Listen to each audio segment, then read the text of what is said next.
Now, in a previous video entitled When the Creator Becomes the Creation, we were walking down this hallway.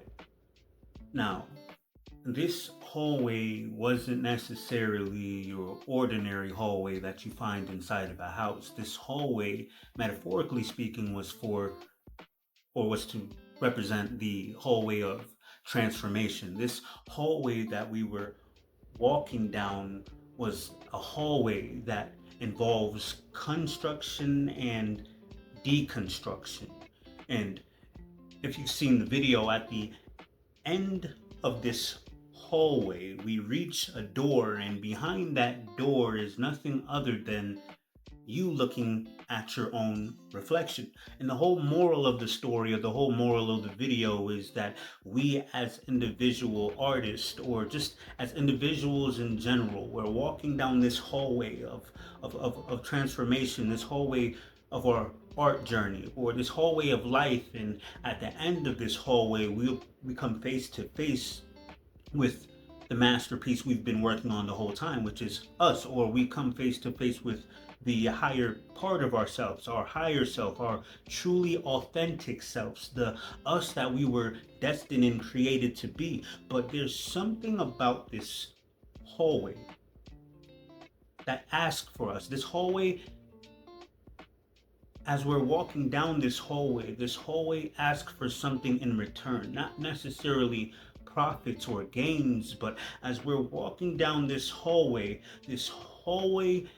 demands that we leave parts of ourselves behind in order to make it to the end of this hallway. Or, in other words, in order for us to come face to face with that person that we were destined to become, there's parts of us that must be left behind. There's parts of us that must be chipped away. There's parts of us during this hallway of transformation that must be deconstructed.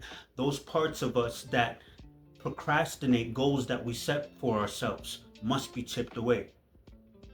Those parts of ourselves that for some odd strange reason hold on to toxic relationships must be stripped away. Those parts of ourselves that say certain things to ourselves, like, what if no one likes the art that I create, or what if no one buys the art that I create, has to be chipped away. Those parts of us that doubts we're not good enough has to be chipped away. Those parts of us that doubts that we have a purpose has to be chipped away. As we walk down this hallway of transformation, it will ultimately demand that parts of us be chipped away. There's a quote by the very well-known artist Michelangelo. Allegedly, there's a quote by Michelangelo, and this quote states, "I saw the angel in the marble and carved until I set him free." I saw the angel inside the marble and carved until I set him free. Now, I say that this quote was allegedly by Michelangelo because apparently historians aren't necessarily 100% sure that Michelangelo coined this quote. However, it's not necessarily who coined the quote that's important, rather it's the context of this quote.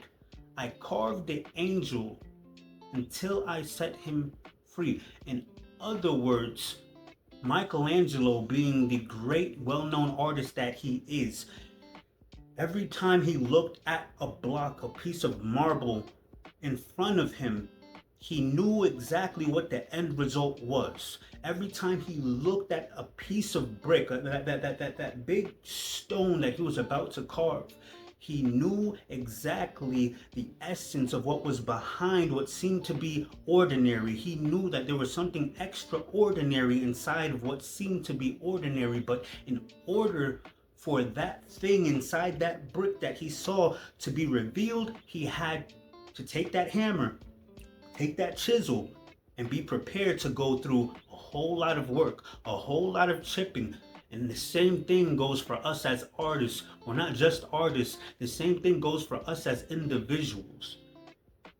There's something deep within us, even though we may look at a mirror every single day and may not think that there's something extraordinary inside of us, even though every day we may look at the mirror and say we're not good enough, even though we may look at the mirror every day and doubt that we have a purpose, doubt that we have a plan. There's something deep inside each and every last one of us as individuals that's begging to be pulled out. But in order for that to happen, there must be deconstruction. Going down this path, down this hallway of transformation. Now, we all know what a GPS is. We all know what a GPS is, and it's pretty simple. You get on your phone, you get on your tablet, you set a destination, and you set where you are currently at this moment, and that GPS pretty much outlines exactly how to get from point A to point B pretty easily. In order for you to get to point A to point B, it's going to be a process. Now, on this GPS, it doesn't necessarily always outline or let you know whether or not there's going to be accidents on your way to your destination. But even though you're not 100% sure what's going to happen from point A to point B, you trust your GPS enough to take that path, to walk down that path, regardless of what happens. We ought to have that same level of confidence. We may not know how long it's going to take for us to reach that destination where we're face to face with who we were destined to be, but we must go through that process anyways. And it's going to take time. It's going to take time. It's always going to take time.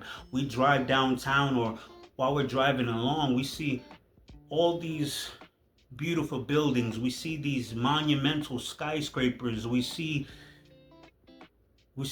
sports arenas. We see churches. We see apartment buildings. And we admire these things. We admire these huge monumental structures. But how often do we take time to consider or to even think about the blood and sweat that it took to put these masterpieces of buildings together? How long do we sit back and consider the amount of hours that it took to make sure that the structure was the way that it's supposed to be, the amount of sweat it took to make sure all the beams were the way that they are, to make sure that the building doesn't topple over and fall? It took sweat, it took time, it took brick after brick after brick after brick after brick. And the same thing happens down this hallway of transformation.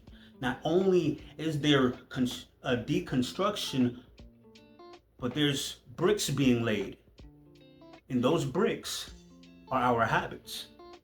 Those bricks is us waking up at 5 o'clock in the morning to get ready to go to work, even though we may not feel like getting up. Those bricks are getting up and going to the gym, even though you may not want to go to the gym. Those bricks, for us as artists, are sitting down and committing to a piece that's taking a whole lot of brain power, focus, and energy. But those bricks are also negative thoughts that we feed ourselves. So the question is not necessarily how long it's going to take us to reach the end of this hallway of transformation, but rather, what bricks are we laying down while we're walking down this hallway of transformation? The question is not how long it's going to take for us to get to the end of the hallway of transformation, but the question rather is, what bricks are we laying down as we're walking down the hallway of transformation? What people, places, or things that we're surrounding ourselves with as we're walking down this hallway of transformation, are they being a detriment to the path, or are they helping us down the path? What thoughts are we laying down in our minds as we're walking down the hallway of transformation? What things are we procrastinating as we're walking down the hallway of transformation? These are questions that you, as the individual, know yourself. We all, deep inside, have our own subjective definition of what true success is. We all deep inside know, or should know, where it is we want to go. on that GPS of life. We all should have that destination already carved out in our minds. And on the road to that destination, let us be 100% aware of what bricks we're laying down. Transformation is a process. It's always going to be a process. But what bricks are we laying down? Are these bricks hindering us from proceeding? Or are these bricks hindering us from getting to where we want to get to? Only you know the answer. Peace and love.